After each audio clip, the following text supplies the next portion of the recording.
This is part 2 of Dating After Divorce, the Currency of Honesty, Building Trust in the Bank of New Beginnings. Imagine trust as the currency in the economy of relationships.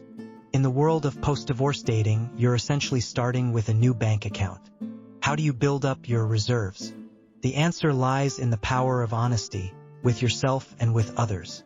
Being honest about your divorce and your current emotional state might feel vulnerable, even scary. You might worry, will sharing my past scare potential partners away? But consider this alternative perspective. Your honesty is not a liability, but an asset.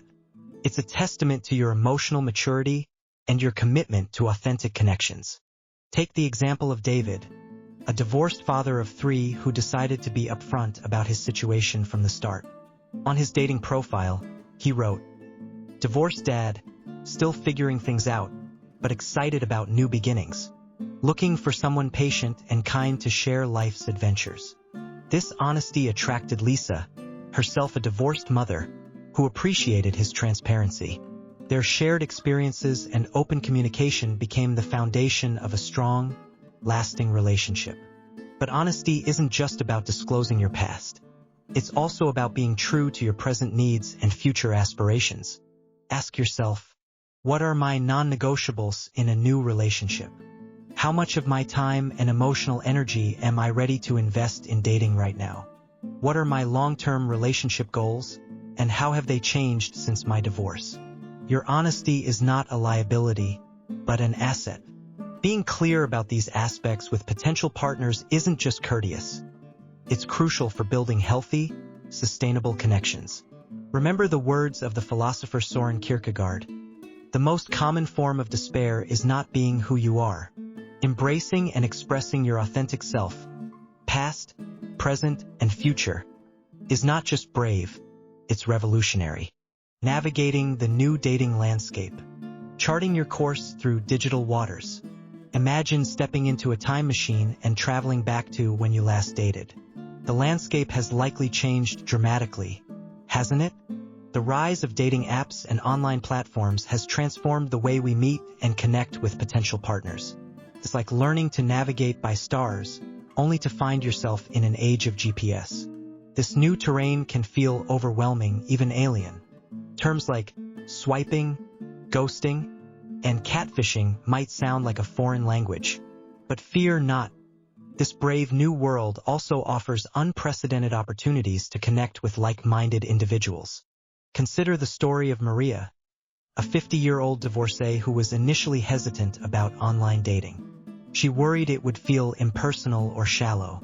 However, after some encouragement from her daughter, Maria created a profile that truly reflected her personality, her love for gardening, her passion for local history, and her dream of learning to tango. To her surprise, she connected with Jorge, a fellow history buff who shared her desire to dance. Their first date, a tango lesson, followed by a visit to a local museum. As you venture into this new dating landscape, keep these questions in mind. What aspects of your personality and interests are most important to convey in a dating profile? How can you use these platforms as tools for self-discovery, not just partner finding? What boundaries do you need to set to ensure your online dating experience remains positive and aligned with your values? Remember, these platforms are just tools. As the philosopher Marshall McLuhan said, "We shape our tools, and thereafter our tools shape us." In the context of post-divorce dating, let these new technologies serve you, not define you. You are dating and have children? Blending hearts and homes with care. Picture your family life as a delicate mosaic. Each piece, you, your children, your ex-partner, has its place in the overall design. Now you're considering adding new pieces to this artwork. How do you incorporate them without disturbing the existing pattern? Dating as a parent after divorce requires a special kind of finesse. It's not just your heart on the line, but your children's emotional well-being too. The key is to move slowly and thoughtfully, always keeping your children's needs at the forefront. Take the example of Robert, a divorced father of 2 teenagers. When he met Susan, he was excited about the potential for a new relationship. However, he decided to wait 6 months before introducing Susan to his kids. During this time, he had open conversations with his children about the possibility of him dating, listening to their concerns and assuring them of their permanent place in his life. When the introduction finally happened, it was a casual family picnic, allowing everyone to interact in a relaxed setting. As you navigate dating with children, consider these questions.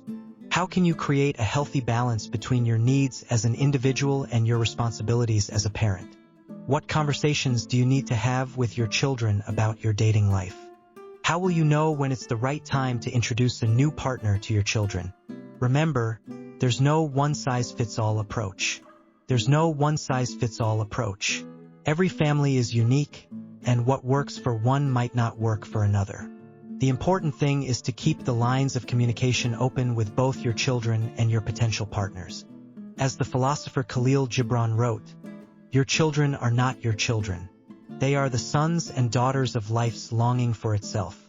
In the context of post-divorce dating, this reminds us that while our children are central to our lives, they also have their own journeys.